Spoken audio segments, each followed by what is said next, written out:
మధ్య ఉండే మనము కొన్నిసార్లు ఒంటరిగా ఉండాల్సి వచ్చింది. ఒంటరిగా ఉన్నప్పుడు జాన్ బనీన్ చేత ఒక అద్భుతమైన పుస్తకాన్ని దేవుడు రాసేశాడు, అంతే కదా. తర్వాత మనం గమనించుకుని యోహాను అంటున్నాడు, నా పరిస్థితి బాధపడుతూ ఉంటుంటే దేవుడు అంట ఒక దర్శనాన్ని ఇచ్చాడంట.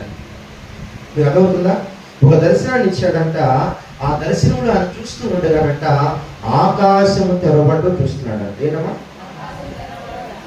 యోహాను అనుకుంటున్నాడు, పేతురు చనిపోయాడు, తర్వాత ఆంద్రేయ చనిపోయాడు, తర్వాత మన ఫిలిప్పు చనిపోయాడు, 11 మంది, నేను ఒక్కడే ఇంకా ఎందుకు బ్రతుకున్నాను అర్థం కాదు. కొన్నిసార్లు మనం ఆలోచిస్తే అంటే బైబిల్ అలా ఉండదు, కానీ కొన్నిసార్లు మనకి ఏమనిపించింది అంటే నా తోటి వారందరూ చనిపోయారు, నా వయసు సమకాలికులందరూ చనిపోయారు, ఇంకా నన్ను ఎందుకు ఉంచావు ప్రభా ఈ రోగాలతో, వ్యాధులతో, అనారోగ్యంతో, పేదరికంతో, కరువుతో నన్ను ఎందుకు ఉంచావు ప్రభా అంటే నిన్ను ఉంచడానికి దేవుని ఉద్దేశం ఉంటుంది.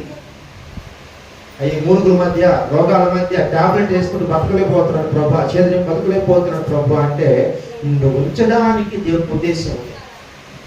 యోహానుతో దేవుడు అదే మాట్లాడాడు, యోహాను మీ ద్వారా ఒక అద్భుత కార్యం చేయబోతున్నాడు, ఒక ఆశ్చర్య కార్యాన్ని చేయబోతున్నాడు. ఏంటయ్యా అంటే ఆయన కళ్ళు మూసుకొని ప్రార్థన చేస్తుండగా, లేకపోతే ఆరాధన చేస్తుండగా ఒక దర్శనము వచ్చింది. ఆ దర్శనంలో మనం గమనించుకుంటే దేవుడు అంట ఆకాశము తెరవబడటాన్ని చూపిస్తా ఉన్నాడు. చూపిస్తూ ఉండగా ఏంటి ఆకాశం